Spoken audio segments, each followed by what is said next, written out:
Assalamualaikum Ustadz, Assalamualaikum warahmatullahi wabarakatuh. Bagaimana cara kita membedakan mana bisikan setan dan mana dorongan hawa nafsu supaya kita bisa menyikapinya dengan benar menurut fikih? Gini, nafsu itu asalnya dia netral. Dia mendorong untuk lawan dari takwa saja supaya takwanya muncul. Misal, memang unsur-unsurnya negatif semua. Marah, nafsu. Iri, nafsu. Dendam, nafsu. Sombong, dusta, nafsu. Itu ada di nafsu semua. Lawannya itu takwa. Lawannya apa? Takwa. Nah, di takwa itu lawan dari semua sifat yang tidak baik tadi. Misalnya di sini ada dusta, di sini ada jujur. Di sini ada sombong, di sini ada rendah hati. Nah, rendah hati itu bagian dari sifat takwa yang baik. Di sini ada sabar di takwa, di sini ada amarah di nafsu. Nah, nafsu itu diciptakan agar sifat-sifat itu bisa memunculkan sifat-sifat takwa. Kalau bahasa kerennya jadi katalis, menstimulus takwa supaya keluar. Misal, amarah kenapa diciptakan di nafsu? Bukan ingin membuat bapak jadi pemarah, bukan. Supaya sabarnya keluar. Sebab kalau tidak ada amarah, nggak mungkin orang sabar. Ibu kalau mau cek ya, gini, nanti suami pulang ke rumah, nggak ada angin, nggak ada hujan, nggak ada petir, nggak ada apa-apa, ibu bilang, "Papa, sabar ya, Pak, sabar." Kira-kira suami ibu bilang apa? Nah, mama sehat, gitu kan? Ya kan, kan mesti ada pemicunya dulu kan? Amarah itu diciptakan supaya sabarnya muncul. Jadi ketika suami tiba-tiba marah, sebetulnya Allah bukan ingin menjadikan suami pemarah, bukan Bu. Supaya kesabaran pada ibu muncul. Kenapa harus muncul sekarang? Karena di depan ada masalah lagi yang muncul, butuh kesabaran yang ekstra yang sekarang sedang dinaikkan itu. Kalau dia nggak naik, rumah tangga ibu bisa repot di depan. Makanya dinaikkan dulu supaya kita siap menjemput ujian yang selanjutnya akan datang. Kenapa ujian itu akan datang? Karena doa ibu sendiri. Doa harapan kita itu, tanda dijawabnya oleh Allah, datangnya ujian. Ujian itu jembatan menuju jawaban. Ya Allah, aku ingin lulus ya Allah dalam kuliah ini. Bagaimana cara lulusnya? Ujian. Kan nggak mungkin, nggak ikut sekolah tiba-tiba wisuda dapat ijazah misalnya, kan mustahil. Jangan dipotong ya, awas nih. Awas nih, kok nyambung aja ya. Nggak, saya nggak ikut-ikutan masalah-masalah politik gitu. Nah tuh. Awas. Ujian kan? Ini sih salah nih. Ada ujian dulu. Jadi dunia juga begitu. Kita dari SD mau ke SMP lewati apa? Nah, sekarang Anda berdoa, ya Allah anugerahkan saya kepintaran. Apa tiba-tiba langsung pintar? Kan belajar dulu. Ya kan? Belajar butuh pengorbanan kan? Cari buku, belajar pakai guru dan sebagainya, baru jadi. Nah, kadang-kadang kita minta, ya Allah anugerahkan aku rizki yang membuat aku lebih mudah ibadah kepadamu. Pengen mobil, apa langsung mobil datang? Kan tidak kan? Ikhtiar dulu kan?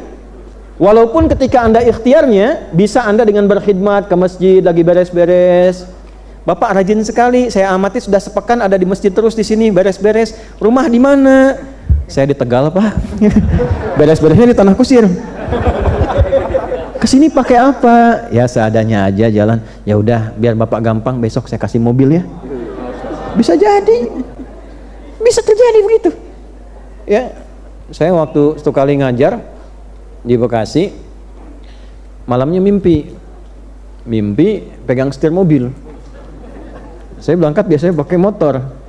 Nah, sama yang asistennya kawan, kan tinggal di pavilion di rumah itu waktu itu.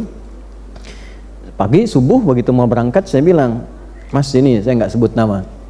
"Sini, tolong antar saya ke masjid. Tapi kalau pulang nanti jangan banyak tanya. Pokoknya pulang aja." Nah, beliau biasa bawa mobil kan, antar pakai motor. Setelah kajian ada jamaah yang ngajak ke rumah, "Ustadz mampir sebentar." Ngobrol udah, "Ustadz gimana dakwah macam-macam." "Nah Ustadz mohon maaf di depan itu mobilnya Ustadz." "Oh, mobil saya." "Oh iya mohon maaf walaupun tidak baru mungkin bisa memudahkan Ustadz untuk transportasi ke tanah sini. Cuma saya mau tanya, Ustadz bisa bawa mobil tidak?" Saya bilang, "Saya tidak Pak, tapi ini bisa." Jadi akhirnya pulang pakai mobil, motor disimpan. Saya bilang sama yang bawa, "Diam aja," gitu. Sampai Akhirnya mobil itu karena banyak orang pengen ngaji, pengen apa, karena bilang beliaunya, Ustadz kalau memang nggak cocok dijual nggak apa-apa, kalau perlu sama saya juga nggak apa-apa, jual lagi. Akhirnya saya jual, dibikinlah kemudian tempat untuk belajar, saya sewa ruko, didirikanlah Quantum Ahyar Institute di bulan Agustus tahun 2013. Di situ digantikan. Nah, untuk supaya orang ngaji ada yang belajar bahasa Arab di situ, ya, hampir tiap malam pada maghrib dulu datang belajar. Ada yang dari macam-macam, ada yang tukang cukur, ada yang dari perusahaan, macam masih ngaji dulu. Dari situ tiba-tiba Allah pertemukan lagi ngajar, ada adik di pesantren yang dulu saya dampingi, udah lama ketemu 11 tahun. Nah, di mana sekarang? Saya ngajar begini, senang beliau. Nah, tiba-tiba yang tadi itu diganti lagi dengan mobil yang baru lagi. Nah, baru sudah ada, sudah kemudian dari situ, alhamdulillah dapat tempat. Nah, itu dikasihkan lagi begitu, yang pakai lagi. Tempatnya kemudian dikembangkan lagi, lalu jadi tempat, setelah jadi tempat kita wakafkan. Itulah hidup kami seperti itu. Tuh, jadi ya alhamdulillah, jadi menikmati apa yang Allah anugerahkan, tapi sewajarnya saja.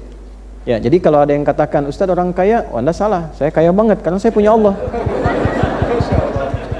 Enggak, saya punya Allah. Itu inti, kalau sudah merasa punya Allah itu ringan hidupnya. Kaya banget. Ya, karena punya Allah. Bukan berarti punya, tidak, okay?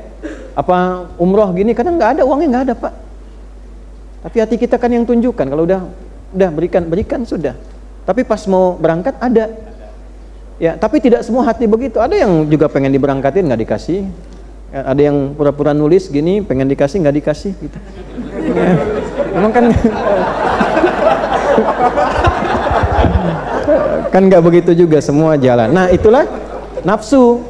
Jadi kalau nafsu itu cenderungnya biasa saja, dia kerjanya seperti itu, normal. Tidak ada bisikan yang harus kriminal, asalnya nggak kriminal, cuman mengkatalis saja supaya ini naik yang baiknya. Kadang-kadang ada yang biologis, pengen makan, mau lewat nih ada somai depan, mau masuk belajar, mau beli, ustadz datang, nanti aja bang, gitu kan. Begitu selesai lihat lagi udah habis somainya. Nah, pulang ke rumah kepikiran, sampai kepikiran mau tidur, sampai mimpi ketemu somai. Nah, itu nafsu. Kalau setan tidak. Kalau setan bagaimana caranya dia maksiat? Itu tugasnya. Makanya disebut syaitan dari kata syatona, yang menjauhkan orang dari kebaikan. Setan itu tipikalnya yang penting maksiat. Gimana caranya maksiat? Kalau nafsu ingin aja, ingin gitu. Kalau setan gimana caranya maksiat? Wah, sepatu bagus nih. Pengen sekali punya yang seperti itu. Datang setan. Kapan? Kapan lagi ada kesempatan begini katanya kan? Nah, itu setan. Jadi cara membedakannya, kalau setan cenderung provokasinya pada maksi, kalau nafsu keinginan yang terus terbawa. Yang bahaya itu setan menunggangi nafsu. Ya, makanya kadang-kadang dalam bab tertentu dilarang kita berpenampilan atau menampakkan sesuatu yang menghadirkan dorongan nafsu supaya tidak ditunggangi setan. Kenapa ada batasan untuk perempuan menggunakan pakaian tertentu? Supaya di lawan jenisnya tidak aktif nafsunya, sehingga setan menunggangi. Kalau aktif, terus-terusan diikutin, dilihat, nanti datang setan. Lama-lama maksiat terjadi. Ya, demikian dalam kehidupan juga ya. Jadi, kenapa kita ibadah? Salah satunya mengendalikan apa? Nafsu. Makanya di Quran, di hadis ada belajar, makan secukupnya, tahu fungsinya. Kalau takwa, kebutuhan, nafsu, keinginan. Ya, misal, apa fungsinya minum? Kebutuhannya apa? Menghilangkan haus. Nah, nafsu memberikan warna dalam minuman itu. Pengennya apa? Oh, saya udah lama minum air bening, pengennya susu aja, ya kan? Nah, itu nafsu namanya. Jelas? Nanti mama besok kita makan apa? Nasi uduk Pak, gitu. Ya baik, kita berangkat nanti ya. Yang di mana? Yang di Paris. Ya benar. Itu nafsu. Nah, padahal kebun sirih juga ada misalnya kan. Nah, malam-malam tiba-tiba tinggal di Bekasi, pengennya nasi uduk kebun sirih, padahal nasi uduk banyak di sampingnya. Paksain, nggak pengen berangkat ke sana, itu nafsu. Berangkat macet, sampai ke sana habis, kan? Pulang kepikiran, itulah nafsu. Jadi cara membedakannya, nafsu cenderung support pada keinginan yang sulit untuk dihilangkan. Cara mengendalikannya, cari lawannya pakai takwa. Sedangkan setan itu cenderung mengarahkan pada maksi. Nah, caranya hindari bisikannya, cari lawannya. Lawan setan itu malaikat. Karena itu malaikat disebutkan 88 kali dalam Al-Quran, setan disebutkan 88 kali. Nafsu sesuai dengan fungsi manusia di dalam yang disebutkan 115 kali, takwa yang sesuai fungsi memanage nafsu disebutkan 115 kali. Dari 240 kali penyebutan, 115-nya adalah fungsi mengendalikan nafsu. Jadi kalau kita belajar, nama manusia yang terkait dengan pengendalian nafsu namanya Bashar. Disebutkan 35 kali dalam Al-Quran. Jadi kalau ingin mengendalikan nafsu, cari setiap kata Bashar dalam Al-Quran.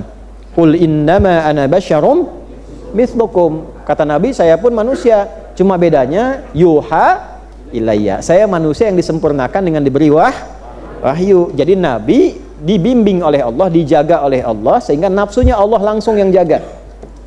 Kita bukan Nabi, bukan Rasul. Bagaimana cara menjaganya? Jaga takwa yang sudah Allah titipkan pada diri kita dengan mengambil petunjuk Nabi. Nabi diajarkan, kita belajar dari petunjuk Nabi. Di antara cara membimbing itu mengendalikan supaya baik, tidak terjebak dalam pendewaan kehidupan sehingga nestapa saat kiamat tiba. Muncullah at-takwir untuk melipat segala yang diinginkan oleh nafsu. Itu kesimpulan hari ini. Semoga kita diberkahi, semoga dimaafkan segala salah kita, diampuni.